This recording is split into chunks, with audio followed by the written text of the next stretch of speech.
Media 2024-এর 5ই আগস্টের পর অনেকটাই স্বাধীন, অনেকটাই নিয়ন্ত্রিত। মব ভায়োলেন্সের কারণে আমরা অনেকটাই সাহসী হতে পারছি না।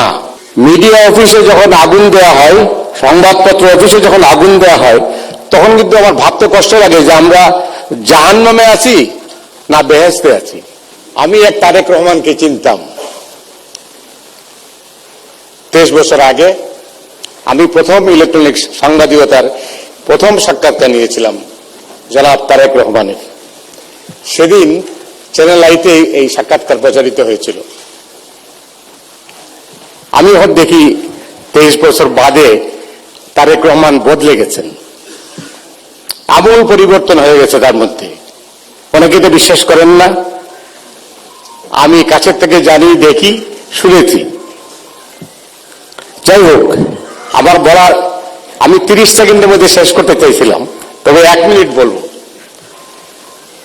আমরা লিখতে চাই, আমরা বলতে চাই। মিডিয়া 2024-এর 5ই আগস্টের পর অনেকটাই স্বাধীন, অনেকটাই নিয়ন্ত্রিত। নিয়ন্ত্রিত এই কারণে বলছি, মব ভায়োলেন্সের কারণে আমরা অনেকটাই সাহসী হতে পারছি না। আমাদের হাত পা বাঁধা হয়ে যাচ্ছে। মিডিয়া অফিসে যখন আগুন দেওয়া হয়, সংবাদপত্র অফিসে যখন আগুন দেওয়া হয়, তখন কিন্তু আমার ভাবতে কষ্ট লাগে যে আমরা জাহান্নামে আছি না বেহেশতে আছি। কষ্ট হয়।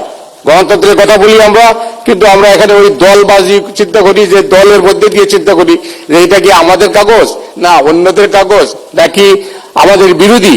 আমার মনে হয় তারেক রহমান সাহেব যে বদলে গেছেন বলছে এই কারণে, তিনি দেখে এসেছেন পাশ্চাত্য দুনিয়ায় কিভাবে মিডিয়া চলে, তার মধ্যে অনেক পরিবর্তন আছে। যাই হোক, আমি আরেকটা কথা বলে শেষ করতে চাই, সেটা হচ্ছে যে তারেক রহমানের কাছে আমাদের প্রত্যাশা, এক ইতিহাসের এক যুগ সন্ধিক করে তিনি কিন্তু বাংলাদেশের রাজনৈতিক অঙ্গনে ফিরে এসেছেন। সামনে কঠিন চ্যালেঞ্জ, এই চ্যালেঞ্জ মোকাবেলা করতে হলে সম্মিলিতভাবে করতে হবে। দলের মধ্যে থেকে যদি করার চেষ্টা করা হয় তাহলে অতীতের মতোই কিন্তু ভুল হবে, এবং সেই ভুল থেকে আমরা অনেক আবার এমন একটা অবস্থায় চলে যাব যেখান থেকে আমাদের ফিরে আসা কঠিন হবে। আজকে বাংলাদেশ অস্তিত্ব সংকটে যেভাবে পড়ে যাচ্ছে, সেই সংকট থেকে যে উগ্রবাদ আমাদেরকে গ্রাস করার চেষ্টা করছে, সেই উগ্রবাদ থেকে দেশকে মুক্ত করতে হইলে তারেক রহমান ছাড়া এই মুহূর্তে আর কোনো বিকল্প নেই।